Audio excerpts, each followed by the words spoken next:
नमस्कार। मैं सुनील कुमार आपका स्वागत करता हूं आपके अपने चैनल क्या ऐसा होता है में। दोस्तों, आज हम बात करेंगे काल सर्प दोष की, जिसके बारे में काफी लोगों को तो जानकारी नहीं है।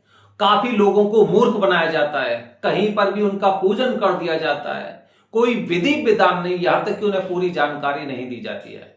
दोस्तों, सबसे पहले हम बात करते हैं काल सर्प दोष के बारे में। ज्यादातर लोग क्या जानते हैं, जैसे ये कुंडली देखिए, इस कुंडली में जैसे कि लोग क्या देखते हैं कि एक तरफ राहु और दूसरी तरफ केतु।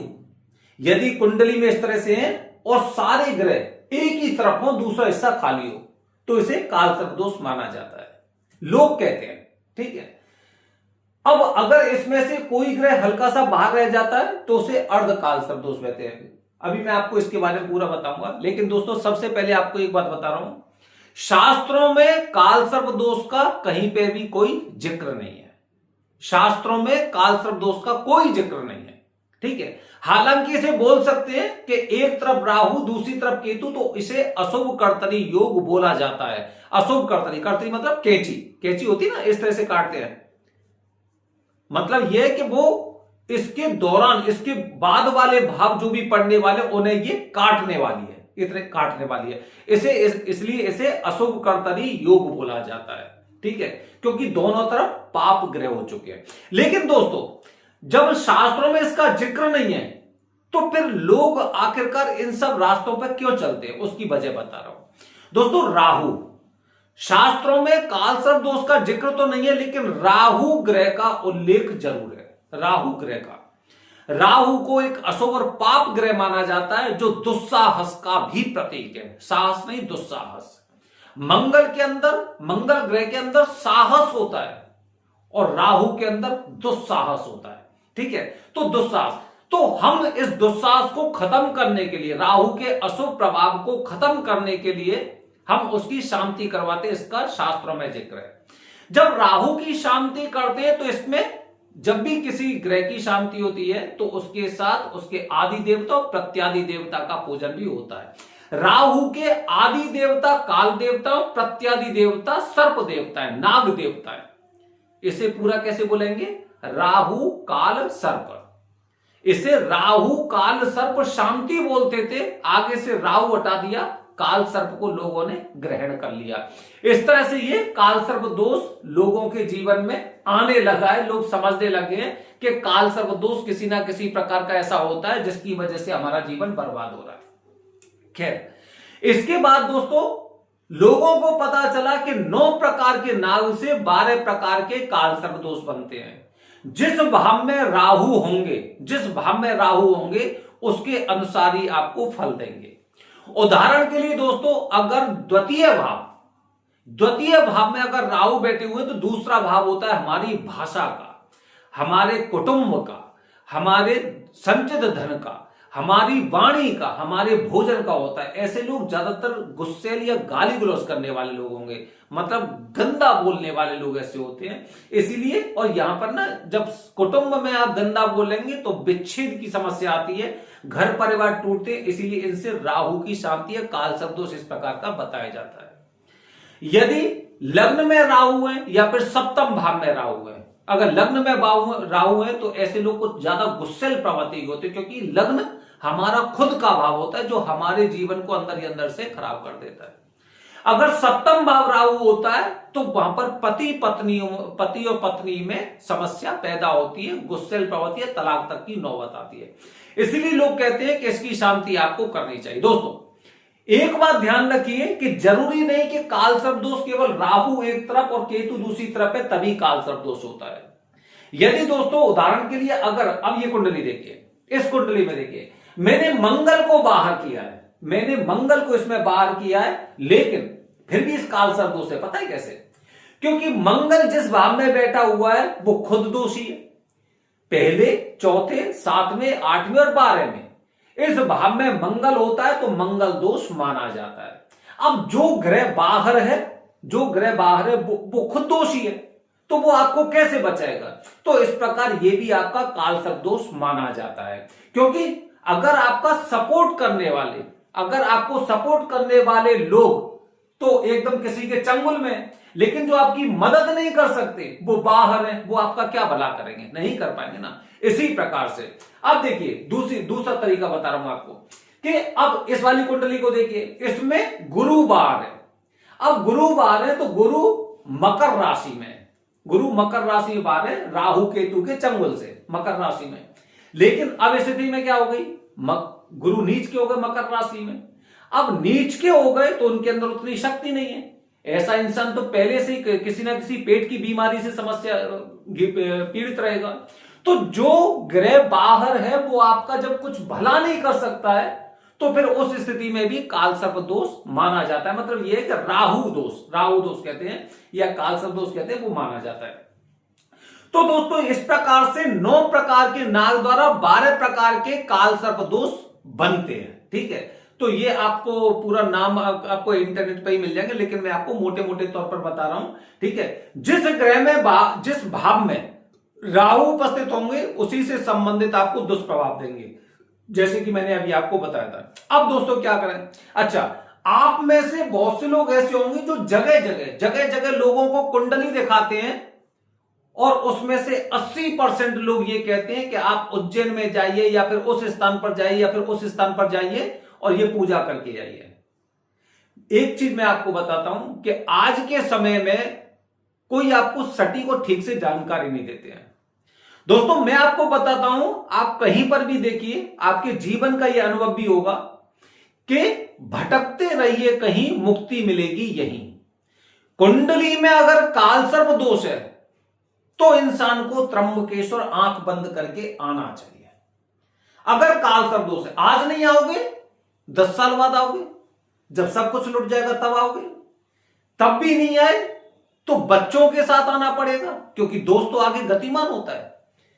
दोष कहां पर रुकने वाला है, उसका सटीक इलाज कहां पर है, वो आपको पहले समझना होगा। जो लोग भी आपको गलत जानकारी देते हैं उनसे द्वारा संपर्क बिल्कुल मत करिए, कभी मत करिए जीवन में। जो आपको सही जानकारी नहीं देते उन्हें बताना चाहिए कि काल सर्प दोष की पूजा करनी है, राहु की शांति करनी, तो सबसे पहले आपको त्र्यंबकेश्वर जाना चाहिए, क्योंकि मुख्य स्थान में है, त्रिदेव बैठे हुए हैं। हाँ, शांति करनी है तो शांति आप यहां पर उज्जैन में कर सकते हैं, लेकिन इसके बावजूद भी आपको एक बार त्र्यंबकेश्वर जाना पड़ेगा। मुक्ति का क्षेत्र तो यही है, चाहे राहु की शांति हो या फिर पितृ दोष हो, तो यहां पर जाना पड़ेगा। तो दोस्तों सबसे पहले यह बात ध्यान रखिए आपको कि यहां पर तो आपको आना ही पड़ेगा। देखिए, या तो हंसते हंसते आइए या फिर आने वाली पीढ़ी के साथ रोते रोते आइए। ये हमारा खुद का एक अनुभव है। और हमेशा ध्यान रखना कि दोष आगे गतिमान होता है। शादी से पहले अगर आपने इस दोष का निवारण नहीं करवाया तो करीब 50% चांस रहते हैं कि ये दोष आपकी पीढ़ी में आगे गतिमान होगा। और यदि संतान उत्पत्ति से पहले अगर आपने पूजन नहीं करवाई तो 100% एक दोष बढ़कर आपकी संतान में आने वाला है। ये बात ध्यान रखिए आप। ठीक है, तो कोई भी कुंडली का दोष हो उसके लिए सबसे पहले उसका निवारण करना चाहिए। अगली बात बता रहा हूं दोस्तों, काफी लोग ऐसे हैं, पूजा कहां पर करें, घाट पर करें। ये घाट पर पूजा करने वाला दोष नहीं है। राहु की शांति कर रहे हैं, काल देवता की शांति कर रहे हैं, सर्प देवता की शांति कर रहे हैं, घाट से इसका कोई लेना देना नहीं है। आप त्र्यंबकेश्वर में आएंगे, गुरुजी के घर पर पूजन होते हैं। आप श्रीकालाहस्ती जाइए, मंदिर के अंदर पूजन होता है, घाट से कोई लेना देना नहीं है। जो लोग आपको घाट के लिए प्रोत्साहित करते हैं, घाट के लिए उकसाते हैं कि यहां पर पूजन करना चाहिए, ये मान लो उन्हें शास्त्रों का ज्ञान ही नहीं है। उन्हें किसी प्रकार का कोई ऐसा ज्ञान नहीं है जो बता सके कि आखिरकार घाट पर पूजा क्यों करनी चाहिए। कहते हैं कि नाग नागिन को विसर्जित तो यही करेंगे। नाग नागिन को विसर्जित करने का क्या मतलब है, कहां पर लिखा हुआ है? जहां पर काल सर्प दोष तक का जिक्र नहीं है किसी शास्त्रों में, फिर घाट पर नाग नागिन को विसर्जित करने का लॉजिक कहां से आया, वो मेरी समझ से बाहर है। तो दोस्तों ध्यान रखिए, क्योंकि केवल नाग जल में ही नहीं रहते हैं, नाग तो बाहर भी रहते हैं। इन चीजों को समझना चाहिए। तो दोस्तों ध्यान रखिए, सबसे पहले काल सर्प दोष या राहु की शांति करनी है आपको, तो ये जानकारी आपको होना ही चाहिए कि आपको त्र्यंबकेश्वर आना है और उसके लिए निश्चित मुहूर्त और सिर्फ वरदानी पंडित जी का विशेष ध्यान रखिए, क्योंकि अगर वरदानी पंडित जी आपका पूजन करने वाले हैं तो ये वरदानी पंडित जी वो हैं जिन्हें सालों का नहीं पीढ़ियों का अनुभव है, जिन पर किसी प्रकार का आरोप प्रत्यारोप नहीं लगा है। यहां पर मैंने देखा है जैसे शादी सम्मेलन में होती है, इस तरह से लोग अपने यजमानों के साथ क्या करते हैं मैंने देखा है। मैं त्र्यंबकेश्वर की बात कर रहा हूं। यहां पर लोग एक भीड़ की तरह, जैसे कि किसी उसमें कहते हैं ना किसी जानवरों को भर लेते हैं, इस तरह से पूजन कराया जाता है। मंत्रों का उच्चारण किसके पास पहुंच रहा है, किसके पास नहीं पहुंच रहा है, किसी को कोई लेना देना नहीं। इसलिए हम वरदानी पंडित जी कहते हैं। सोचिए, मैं तो ऐसे लोगों को जानकर भी बड़ा हैरान रहता हूं जो यहां पर आने के बाद और एक सही और उचित स्थान नहीं चुन पाते, क्योंकि लोग ठीक से पूजन करवाना ही नहीं चाहते हैं। घाट की शुरुआत भी इसीलिए हुई क्योंकि यजमान ऐसे होते हैं जिनकी कुंडली में दोष होते हैं, वो लोग भी ऐसे होते हैं कि जान चली जाए लेकिन पैसा नहीं जाना चाहिए ठीक से, कि कम से कम उन दोषों से मुक्ति पा सके। घाट पर इसलिए क्योंकि सस्ती पूजा भी हो जाती है और मुझे लगता है कि कालसर्प दोष का निवारण हो गया। यही स्थिति त्र्यंबकेश्वर में ग्रुप में बैठकर लोग, आप सोचिए आप जा रहे हैं और 70 लोगों के साथ एकदम ग्रुप में आपको बैठा दिया जाएगा और फिर भी आप वहां से उठकर नहीं जा रहे हैं कि मुझे यहां पर पूजन नहीं करना है, तो आप सोचिए आप क्या करने गए। तो आपको इन बातों को ध्यान रखना चाहिए कि मैं वरदानी पंडित जी की क्यों कहता हूं। बहुत बड़ा ग्रुप नहीं होगा, सालों का अनुभव नहीं होगा, ये इस प्रकार की मित्र यहां पर नाग इनको प्रभावित करी, वहां पर ये सारी चीजें नहीं होंगी। और दूसरी बात, संतुष्टि नहीं तो दक्षिणा नहीं, ये भी उद्देश्य रहता है।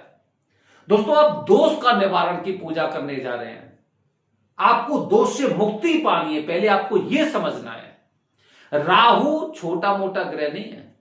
राहु जब सूर्य को ग्रसने की इच्छा रख सकता है, उसके अंदर दुस्साहस है। चंद्रमा को निगलने की कोशिश कर सकता है, उसके अंदर इतना दुस्साहस है। अगर ठीक से आपने उसकी शांति नहीं करवाई तो आपका जीवन क्या कर सकता है ये आप शायद नहीं जानते। इसलिए दोस्तों आपको बताया जाता है भटकते रहिए, कहीं मुक्ति मिलेगी यहीं। यहां पर आने वाले लोग वो ऐसे होते हैं जो बहुत ठोकर खा खा कर यहां पर पहुंचते हैं। कहते हैं ना अंत में मुक्ति मिलेगी यहीं। इन लोगों से काफी समय पहले बताया होगा यहां पर पूजा करिए, वहां पर पूजा करिए। काफी लोगों ने अपने घर में पूजन करवाया, काफी लोगों ने अपने आसपास के घाट पर पूजन करवाया, काफी लोगों ने ऑनलाइन पूजन करवाया। लुट गए, सब लुट गए। अंत में जब कुछ नहीं बचा तब ग्रुप में पूजन करने आ गए हैं। ये वो लोग हैं। तो दोस्तों, कालसर्प दोष की जानकारी नहीं, उसका समाधान भी आपको पता होना चाहिए कि इसका समाधान कहां मिलेगा। और खासकर ऐसे पंडितों से, ऐसे ज्योतिषी से बहुत दूर रहिए जो आपको एक स्थान का पता बताते कि वहां पर जाकर आपको इसकी शांति करवानी है। उज्जैन में चले जाइए, उस वाले घाट पर ये पंडित जी मिलेंगे, इनसे पूजन करवाइए।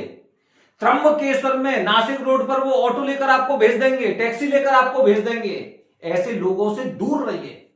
ये पंडित नहीं है, ये बिचौलिए होते हैं जो अपने लाभ के लिए, अपने लाभ के लिए आपको एक कुछ और बनाया जा रहा है, आपको एक उस चीज का मुर्गा बनाया जा रहा है कि कुंडली देखी, कुंडली देखने के बाद बोल दिया कि आप उनके पास चले जाइए, वहां पे पहुंच गए और बस आपका पूजन करवा दिया। कैसा पूजन था, कैसा पूजन नहीं था, इनसे कोई लेना देना नहीं है। इन्हें तो बस केवल ये कि मैंने यजमान वहां पे पहुंचा रहा हूं। त्र्यंबकेश्वर में और उज्जैन में करीब 100-150 ऐसे एस्ट्रोलॉजर है जो यहां पर लोगों को भेजते हैं।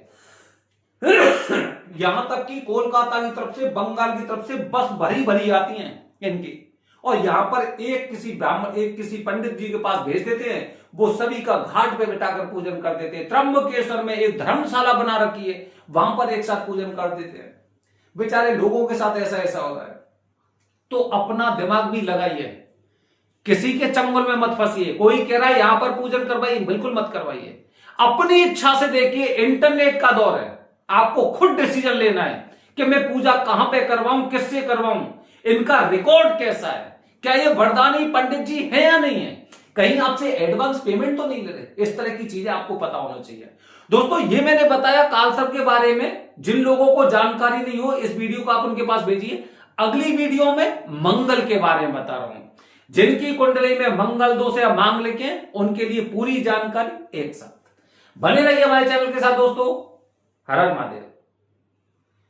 हरिओम।